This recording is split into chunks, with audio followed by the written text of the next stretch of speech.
오늘도 귀한 주일을 맞이해서 각 가정에서 처소에서 영상으로 예배하시는 우리 사랑하는 신일의 모든 성도들에게 하나님의 크신 은혜가 함께 하시기를 주님 이름으로 축복합니다. 자, 우리 함께 인사하겠습니다. 바로 믿고 행복한 우리 모두 다 같이 아멘 할렐루야. 여러분, 교회 소식 제가 알려드리겠습니다. 정부의 방역 수칙에 따라서 주일 예배 그리고 새벽 기도회, 교육부 예배는 다 영상으로 드리고 있습니다. 여러분, 조속히 이 사태가 마무리될 수 있도록 기도해 주시기 바랍니다. 오늘이 10월 첫째 주일입니다. 그래서 9월 한 달간 읽은 말씀과 함께에 대한 예물을 드리는 주일입니다. 다음에 예배당에 오실 때 제출하셔도 되고 온라인으로 헌금하셔도 되겠습니다. 이번 9월부터 11월까지 말씀과 함께 예물은 코로나19로 큰 피해를 입은 우리 이웃들을 위해서 사용하도록 하겠습니다. 온라인 예배로 지금 드리고 있는데요. 각 가정에서 우리 교회 홈페이지나 유튜브 신일교회 약수동 검색하셔서 함께 하시면 되겠습니다. 예배 그리고 청년부 예배, 새벽 기도회 다양한 영상들이 준비되어 있습니다. 가을 특별 새벽 기도회 안내를 드리겠습니다. 여호수아서 말씀 다시 하나님 앞으로라는 주제로 묵상하고 있는데 특별 새벽 기도회 기간에도 계속 여호수아서 말씀을 묵상하겠습니다. 12일부터 17일까지 토요일까지죠. 월요일부터 토요일까지 새벽 5시 20분인데 정부의 방역 수칙의 변화에 따라서 예배당에서 할지 온라인으로 할지는 여러분들에게 주중 상황을 살펴서 안내를 해드리도록 하겠습니다. 받으실 은혜를 위해서 기도하고 준비하시기 바랍니다. 10월 9일에는 교회 소독이 있는 것 여러분 기억하시기 바랍니다. 저는 특별 새벽 기도를 앞두고 수요일까지 개인 묵상 및 기도 시간을 갖도록 하겠습니다. 교육부 예배도 잘 드릴 수 있도록 가정에서 잘 자녀들을 양육하시기 바랍니다. 다른 모든 광고사항은 주보를 참조하시면 되겠습니다. 이제 하나님의 말씀 성경을 읽겠습니다. 하나님께서 오늘 이 예배를 위해서 우리에게 주시는 말씀은 구약 성경 여호수아서 13장 1절 그리고 14장 1절부터 5절까지의 말씀입니다.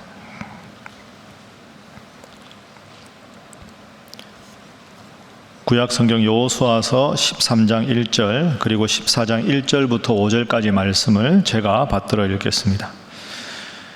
여호수아가 나이가 많아 늙음에 여호와께서 그에게 이르시되 너는 나이가 많아 늙었고 얻을 땅이 매우 많이 남아 있도다. 14장입니다. 이것은 이스라엘 자손이 가나안 땅에서 받은 기업 곧 제사장 엘르아살과 눈의 아들 여호수아와 이스라엘 자손 지파의 족장들이 분배한 것이니라. 여호와께서 모세에게 명령하신 대로 그들의 기업을 제비 뽑아 9지파와 반지파에게 주었으니 이는 2지파와 반지파의 기업은 모세가 요단 저쪽에서 주었으며 레위 자손에게는 그들 가운데에서 기업을 주지 아니하였으니 이는 요셉의 자손이 므낫세와 에브라임의 2지파가 되었음이라. 이 땅에서 레위 사람에게 아무 분깃도 주지 아니하고 다만 거주할 성읍들과 가축과 재산을 위한 목초지만 주었으니 이스라엘 자손이 여호와께서 모세에게 명령하신 것과 같이 행하여 그 땅을 나누었더라. 아멘. 우리는 지난 주일까지 이스라엘이 가나안 땅에 입성하면서 벌였던 7년간의 가나안 정복 전쟁에 대해서 살펴보았습니다. 하나님께서 이스라엘 백성들에게 가나안 땅을 주시겠다 하고 약속을 이미 하셨지만 실제로 그 약속에 따라서 7년간 정복 전쟁을 하는 일은 참 쉽지 않은 그런 과정이었습니다. 하나님의 약속을 믿고 담대히 나갔지만 수많은 어려움이 있었죠. 그러나 그 어려움을 다 이겨내고 7년간의 가나안 거점 도시들에 대한 정복 전쟁을 마쳤습니다. 여러분, 제가 방금 여러분들에게 가나안의 거점 도시들에 대한 정복 전쟁을 마쳤다 이렇게 말씀드렸습니다. 그러니까 7년 동안의 이 정복 전쟁을 마쳤지만 사실은 가나안의 모든 땅을 다 정복한 것은 아닙니다. 오늘 우리가 읽은 본문 말씀 13장 2절부터 6절에 보면 여전히 정복해야 할 많은 가나안의 영토들이 남아 있습니다. 그리고 하나님께서 친히 약속을 해주셨습니다. 자, 13장 6절을 화면으로 한번 보시죠. 레바논에서 미스롭마임까지 산지의 모든 주민 곧 모든 시몬 사람의 땅까지가 정복되지 않은 땅입니다. 하나님 약속하셨습니다. 내가 그들을 이스라엘 자손 앞에서 쫓아내리니 너는 내가 명령한 대로 그 땅을 이스라엘에게 분배하여 기업이 되게 하라. 자, 그러니까 하나님의 의도는 이런 것입니다. 지금까지 7년 동안은 가나안 땅의 큰 거점이 되는 도시들을 전투를 벌여서 다 쟁취를 한 거죠. 그리고는 이제 하나님께서 지파별로 땅을 분배를 하라고 하십니다. 그러면 거점 도시를 제외하고 작은 성읍들은 여전히 정복되지 않았는데 그것은 땅을 다 분배한 다음에 하나님의 도움으로 지파별로 자신들의 분배받은 땅을 확장해 나가면서 작은 가나안의 성읍들은 알아서 물리쳐서 성읍들을 차지하라, 이렇게 말씀을 하신 것이죠. 여러분에게 한 가지 여쭤보겠습니다. 여러분, 정복하는 게 쉬울까요? 분배하는 게 쉬울까요? 땅을 정복하는 것과 정복한 땅을 분배하는 것, 어떤 게 쉽겠습니까? 어떤 게 어려울까요? 물론 둘이 다 어렵습니다. 그러나 최소한 정복 전쟁을 벌일 때는 이스라엘 12지파 전체가 한 마음으로 전투를 합니다. 그러니까 정복 전쟁을 하는 건 어렵지만 단결력으로는 최고입니다. 그런데 분배하는 건 그렇지가 않습니다. 다 각각 자기 지파가 제일 좋은 땅, 제일 기름진 땅을 얻고 싶어 하는 그런 마음이 있기 때문이죠. 그래서 내가 받은 땅보다 다른 지파가 받은 땅이 더 좋은 땅이면 괜히 시기 질투가 생깁니다. 오죽했으면 사촌이 땅을 사면 배가 아프다 하는 속담이 있겠습니까? 그래서 지파별로 아무런 불평불만 없이 영토한 그 점령한 영토를 분배하는 것은 쉬운 일이 아니라 아주 어려운 일입니다. 그래서 실제로 여호수아서를 자세히 읽어보면 이 거점 도시를 점령하는 데는 7년이 걸리는데 이 남은 도시들을 다 점령하고 분배를 마무리하는 데는 무려 13년이나 걸립니다. 그러니까 점령보다 분배가 어려운 과정입니다. 이 어려운 일을 앞두고 그런데 또 하나 결정적인 난관에 부딪힙니다. 그것이 무엇이냐? 오늘 보면 13장 1절에 나옵니다. 화면 보시면 여호수아가 나이가 많아 늙었다, 이렇게 13장에 시작합니다.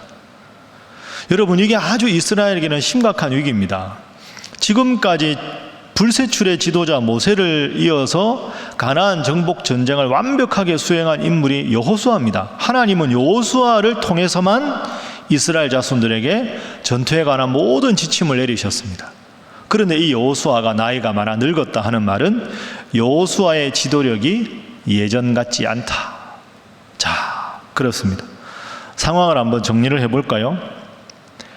가나안 땅 정복보다 더 어려운 영토를 분배하는 일이 앞으로 남았고, 그리고 거점 도시는 점령했지만 아직도 작은 성읍들은 점령할 곳이 많이 남았고, 그리고 각 지파별로 자신이 제일 좋은 땅을 얻고 싶어하는 욕심으로 가득 차 있고, 그런데 이 모든 것을 결정적으로 잘 정리해야 될 여호수아의 리더십은 약해졌습니다. 어쩌면 겉으로 보이는 거대한 적은 무너뜨리기가 쉬운데 내부적으로 이렇게 갈등이 도사리고 있는 이런 상황이 우리를 더 힘들게 하는 경우가 많이 있습니다. 여러분, 어떻게 제가 말씀드린 이 네 가지 어려운 상황을 다 극복하고 이스라엘 백성들은 하나님 뜻 가운데서 이 영토 분배를 잘 마칠 수 있었을까요? 우리도 사회생활을 하다 보면 겉으로 드러나는 큰 문제가 아니지만 서로 마음이 안 맞고 불편하고 갈등이 생기고 동상이몽일 때 우리가 이런 갈등을 어떻게 신앙인으로 잘 극복할 수 있을까? 오늘은 이 질문을 가지고 세 가지 각도에서 본문 말씀을 살펴보도록 하겠습니다.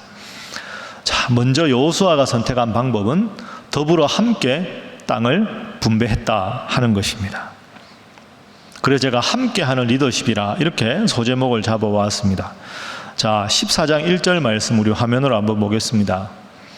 땅 분배가 본격적으로 시작되는 게 14장 1절인데요. 이것은 이스라엘 자손이 가나안 땅에서 받은 기업 곧 제사장 엘르아살과 눈의 아들 여호수아와 이스라엘 자손 지파의 족장들이 분배한 것이니라. 여러분 좀 이상한 걸 느끼십니까? 지금까지는 항상 여호와께서 여호수아를 통하여 말씀하시되 여호수아가 나왔는데 이 14장부터 영토를 분배하는 일에는 종교 지도자인 엘르아살, 그리고 정치적인 최고 지도자인 여호수아, 그리고 각 지파의 가장 중요한 행정적인 책임자인 12명의 족장들, 이 사람들이 함께 영토 분배를 하고 있습니다. 그리고 또 하나 눈여겨보아야 할 것이 여호수아 이름이 제일 먼저 등장하지 않습니다. 엘르아살 이름이 먼저 나옵니다. 제사장 엘르아살. 그래서 여호수아서를 연구하는 학자들은 이 여호수아 13장, 14장의 영토를 분배하는 상황에서부터 여호수아 중심의 리더십이 제사장 엘르아살 중심의 리더십으로 바뀌어 간다 하고 학자들은 주장하고 있습니다. 자, 여러분이 여호수아라면 이럴 때 상황의 기분이 어떨까요? 지금까지는 항상 하나님께서 나만 통해서, 나를 통해서만 이스라엘을 다스리셨는데 이제는 나이가 많아 늙었다. 하나님께서 여호수아야 너는 이제 물러설 때가 되었다. 1인 리더십에서 함께하는 리더십으로 변화될 때가 되었다. 그 아주 중요한 의미가 제사장 엘르아살이 자신의 이름보다 더 앞에 등장한다 하는 겁니다. 여러분, 이런 의미에서 보면 여호수아는 참 훌륭한 지도자입니다. 물러설 때를 아는 지도자이기 때문이죠. 이른바 노욕이라는 것이 없습니다. 아, 그렇구나. 7년간 하나님께서 나를 통해서, 부족한 나를 통해 역사하셨는데 이제는 더불어 함께 엘르아살과 족장들과 더불어 함께 하기를 원하시는구나 하고는 자신의 이름보다 엘르아살의 이름을 더 전면에 부각시킬 줄 아는, 물러설 줄 아는 겸손한 지도자가 여호수아였습니다. 자, 그럼 이제 두 번째로 한번 생각해 볼까요? 이 리더들의 합의의 기준이 있을 거 아닙니까?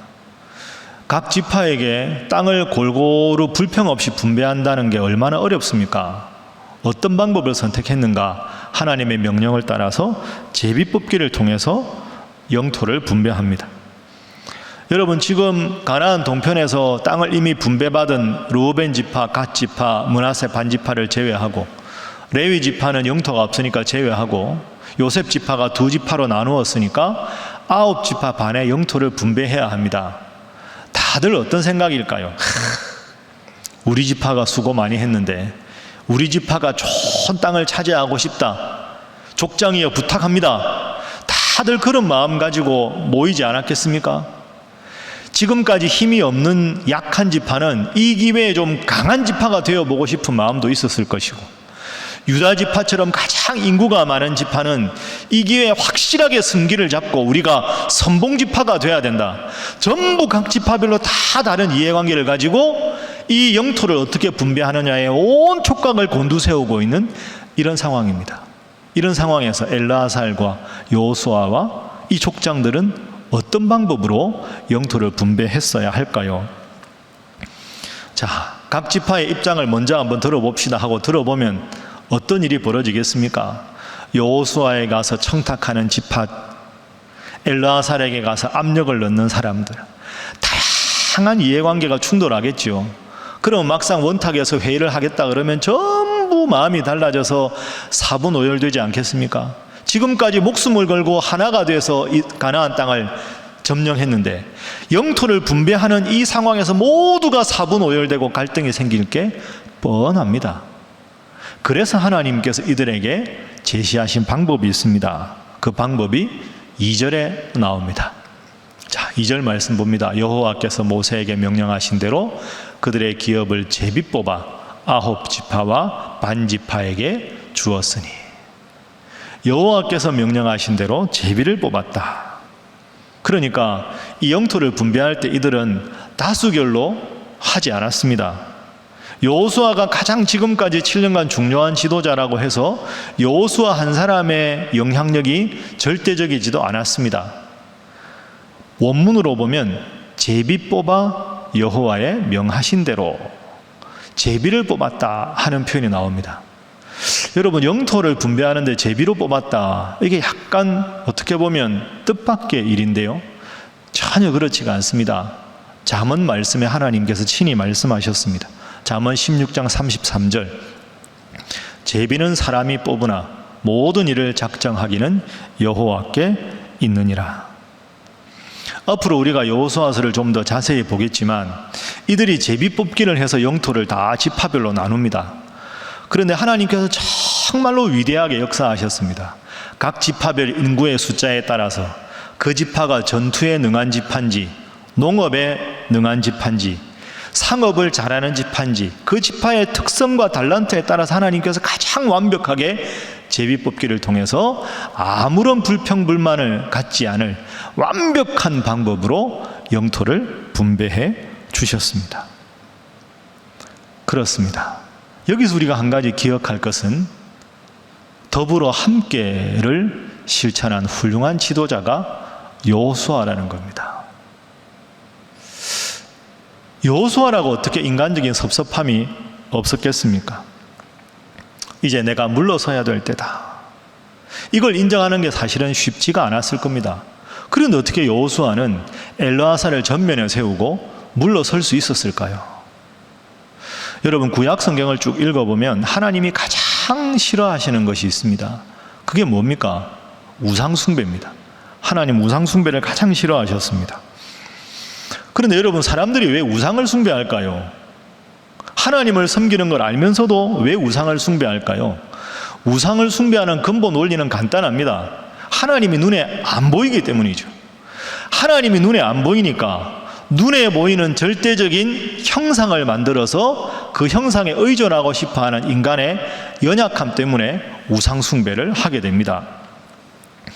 여러분, 기억해 보십시오. 가나안 땅 들어오기 전에 이스라엘 백성들이 출애굽을 하는 과정에 우상 숭배합니다.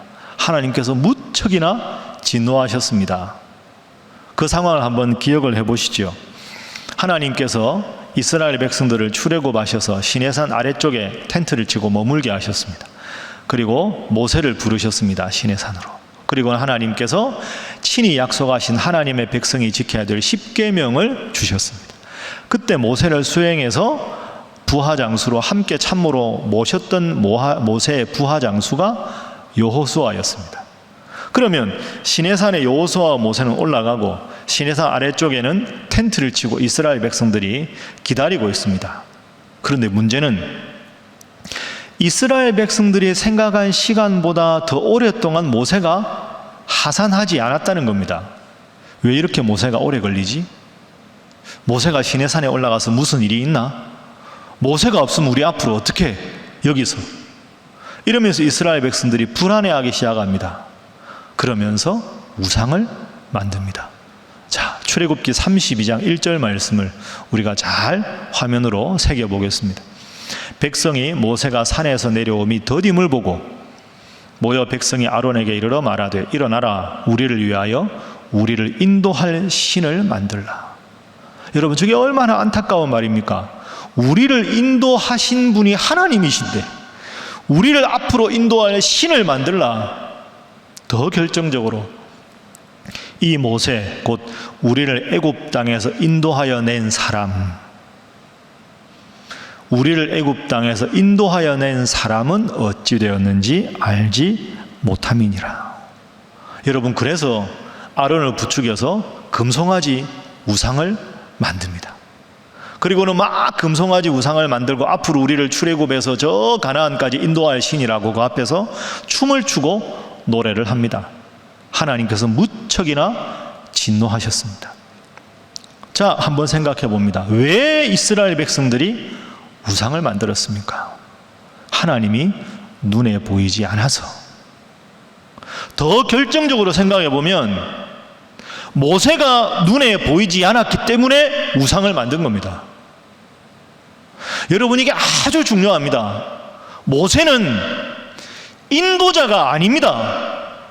하나님께서 시내산까지 인도하셨고 하나님께서 가나안 땅까지 인도하실 것입니다. 그 인도하시는 하나님의 청지기에 불과한 자가 모세입니다. 그런데 이스라엘 백성들이 우상을 만드는 이유는 우리 눈에 보여야 할 모세가 보이지 않았기 때문입니다. 그 말은 눈에 보이지 않는 하나님보다 눈에 보이는 모세를 더 의지했다는 겁니다. 하나님보다는 사람을 의지한 것이지요. 보이지 않는 하나님 관계없다. 보이는 모세가 왜 이렇게 늦느냐? 그 모세가 내려오는 게 늦으니 우리가 불안하다. 여러분, 이게 아주 역설적인 겁니다. 하나님이 가장 싫어하는 게 우상숭배인데, 우상숭배의 명분은 하나님을 가장 잘 섬기는 모세가 눈에 보이지 않았기 때문입니다. 하나님의 사람이 눈에 보이지 않아서 우상을 숭배한다. 이것을 가장 가까이에서 가장 분명하게 본 사람이 여호수아였습니다. 그렇구나. 참 우리들은 연약하구나. 하나님께서 이 모든 과정을 인도하셨어도 눈에 보이는 지도자가 보이지 않으면 우리들은 연약해서 우상을 만드는구나. 모세 때문에 우상이 생기는 거구나. 여호수아는 이걸 분명히 본 것이지요. 가장 가까이에서. 그래서 지금 여호수아 마음은 이런 마음입니다. 그래, 그때 우상을 만들 때처럼 그래서는 안 된다. 내가 이제 나이가 많이 들었는데 지도자의 자리에서 물러서야 할 텐데, 이때도 내가 계속 혼자 지도자 역할을 하면 모세 때문에 우상을 만든 저 백성들이 나 때문에 또 우상을 만들 수 있다. 그러면 우리의 인도자 되신 하나님께 실망을 드리는 일이다.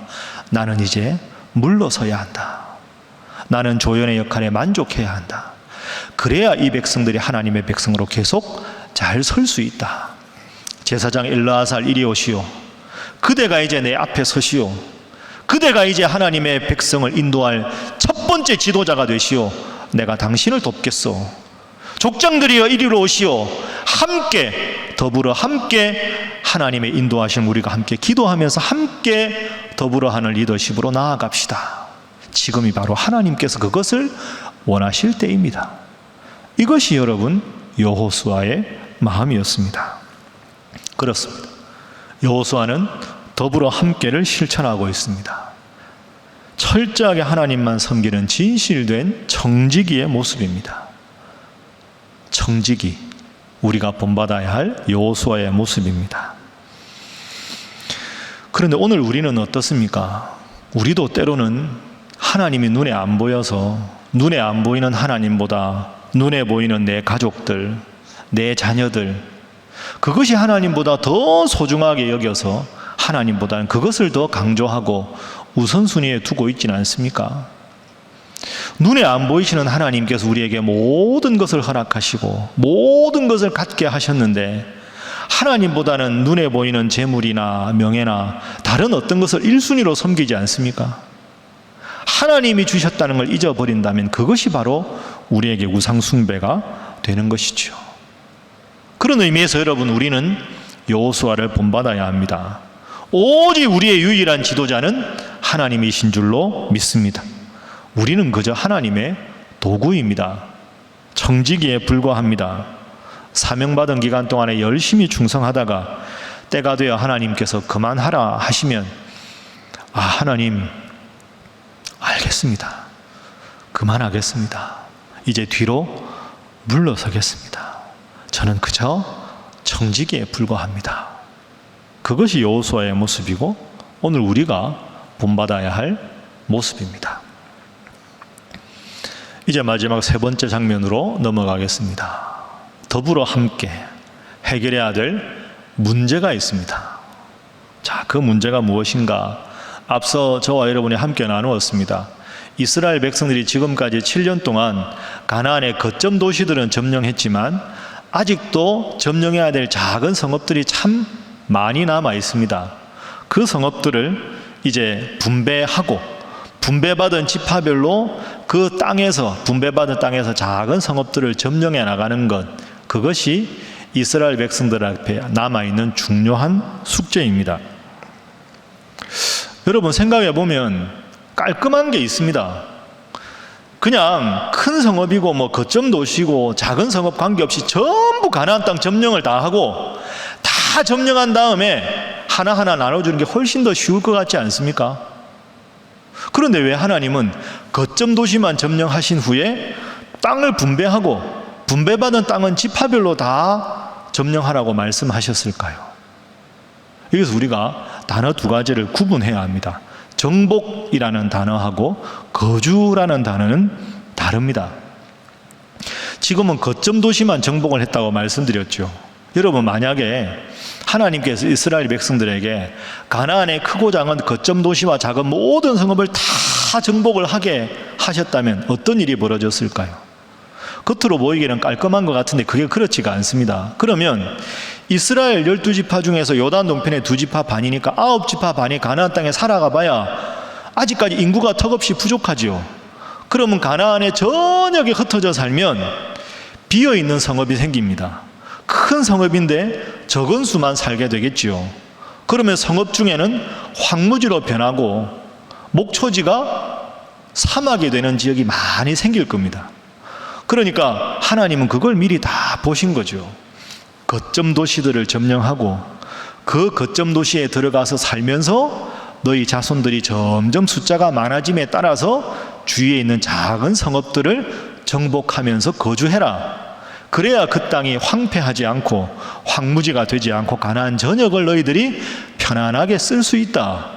그래서 하나님께서는 정복 후에 분배하고 분배한 후에 작은 땅을 숙제로 남겨주신 것입니다. 여러분은 숙제라는 단어 어떻게 생각하십니까? 숙제라는 단어를 딱 들으면 기분이 아주 좋으십니까?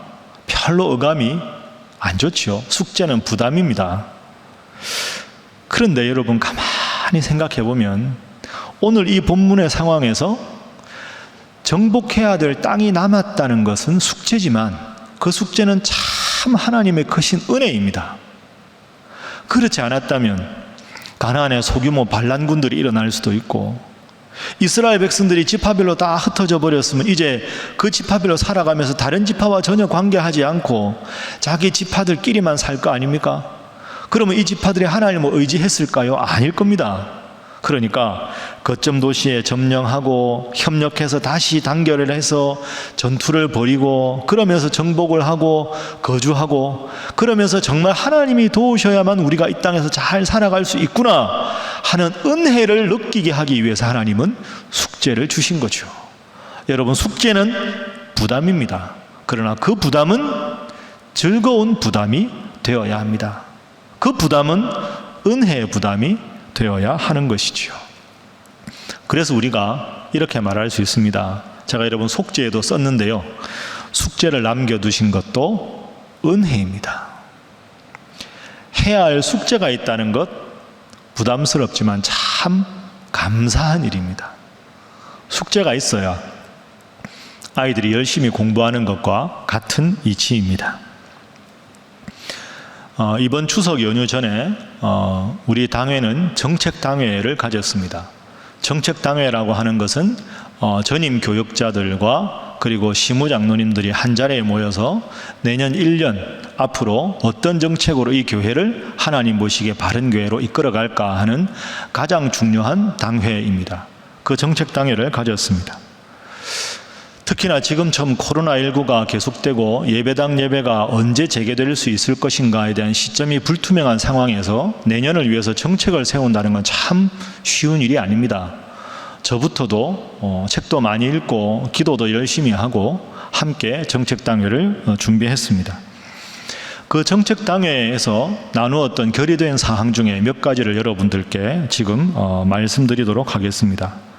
앞으로 여러분들과 충분히 오늘 설교 제목처럼 더불어 함께 소통해야 될 많은 내용들이 있기 때문입니다.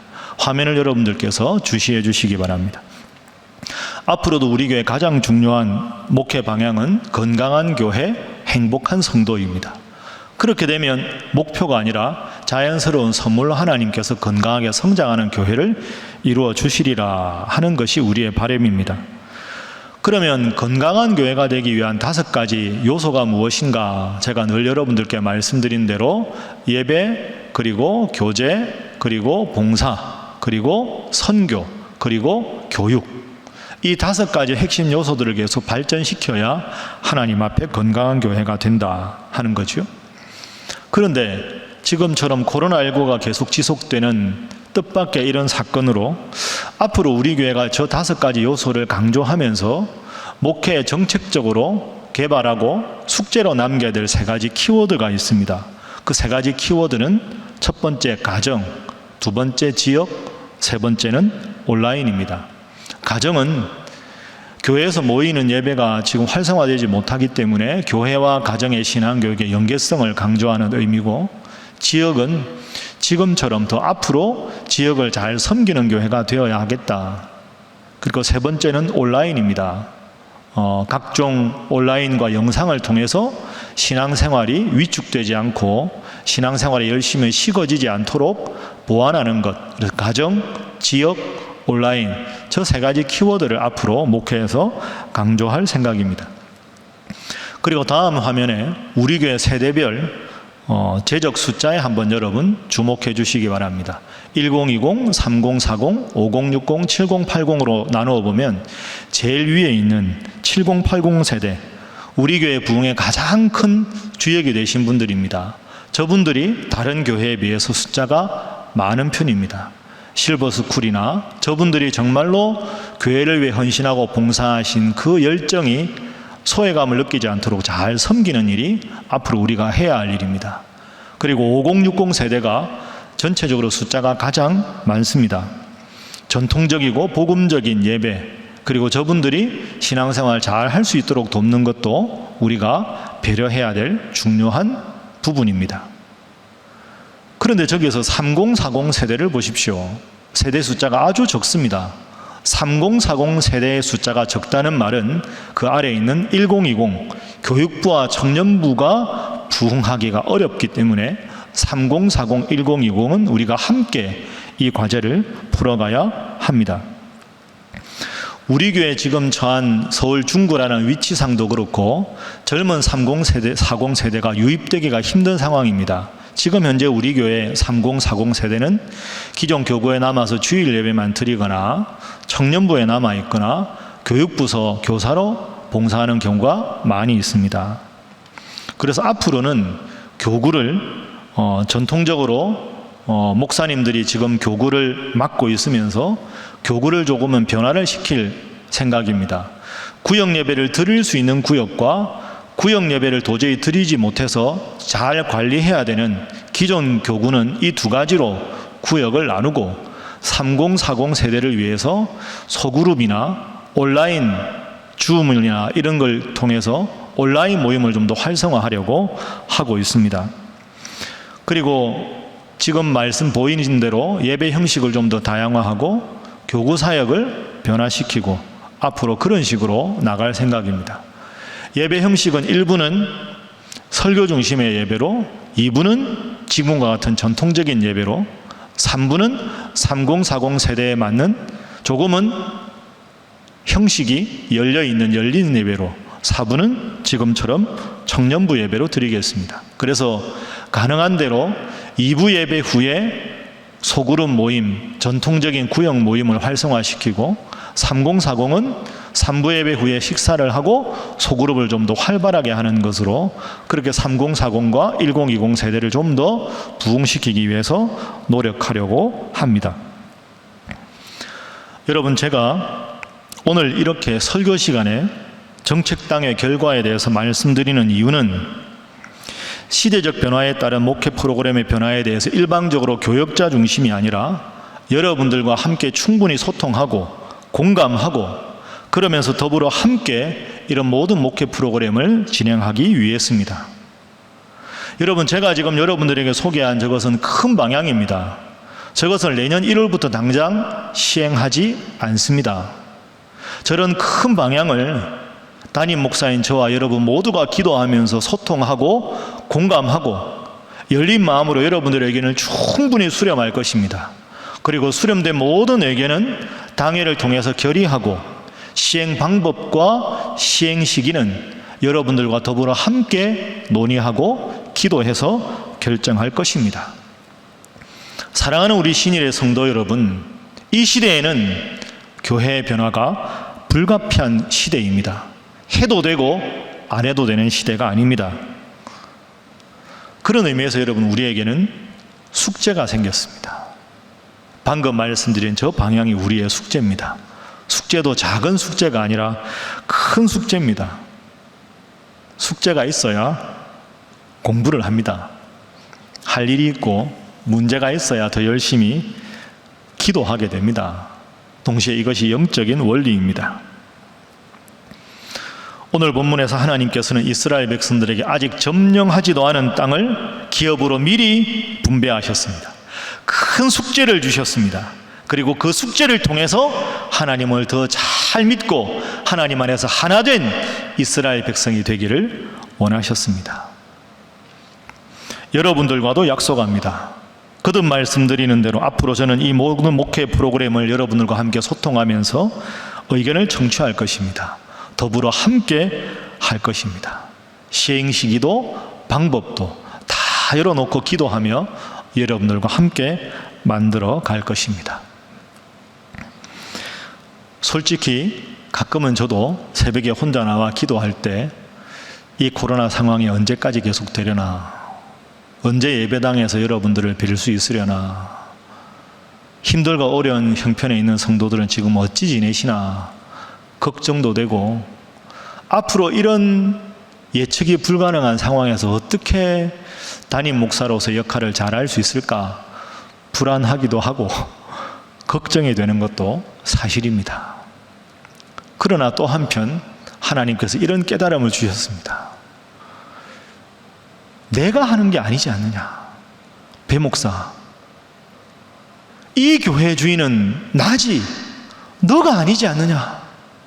여호수아서 설교를 준비하면서 왜 너는 걱정하느냐. 이 백성을 인도하는 것은 나다. 너는 그저 청지기로 함께 기도하고 함께 소통하고 하나님이 내가 이 교회를 위한 방향으로 제시하는 만큼 그 길 따라 한 발자국 한 발자국 나가면 되는 거야. 걱정할 게 없지. 그런 마음을 저에게 주셨습니다. 이 마음으로 여러분들과 함께 하겠습니다. 사랑하는 신일의 성도 여러분, 우리는 이제 더불어 함께 해야 할 시대에 살아가고 있습니다. 어려운 때이지만 여러분의 인생에도 우리 교회에도 주신 숙제가 있습니다. 이 숙제, 부담스러운 숙제지만 기도하고 이 숙제를 잘 감당하면 이 숙제가 하나님 우리에게 주신 선물이고 또 하나님께서 우리에게 주시는 은혜인 줄로 믿습니다.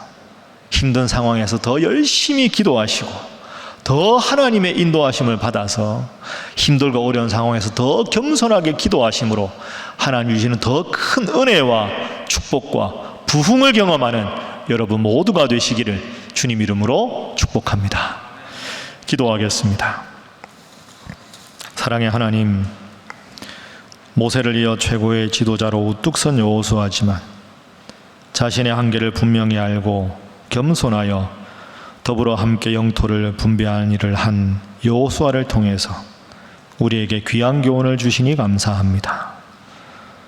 또한 분배받은 땅을 중심으로 해서 남은 땅을 정복하라고 숙제를 주신 것이 사실은 은혜임을 깨닫게 하시니 감사합니다. 주님, 할 일이 많다고 피곤하다고 짜증내는 저희들 되지 말게 하시고 부족하다는 핑계로 우리의 게으름을 합리화하지 않게 하시고 부족한 저희에게 그래도 일할 수 있는 여건과 상황을 주신 주님께 감사하며 저희에게 주어진 일에 최선을 다하며 무엇보다 주님 섬기며 성도로서의 책임과 숙제를 잘 감당하는 저희들 되게 하여 주옵소서. 저희의 힘만으로 부족하오니 주님 믿고 나가겠습니다. 주님이여, 주님의 능력으로 주님의 지혜로 함께하여 주옵소서. 믿고 감사하며 예수님의 이름으로 기도하옵나이다. 아멘.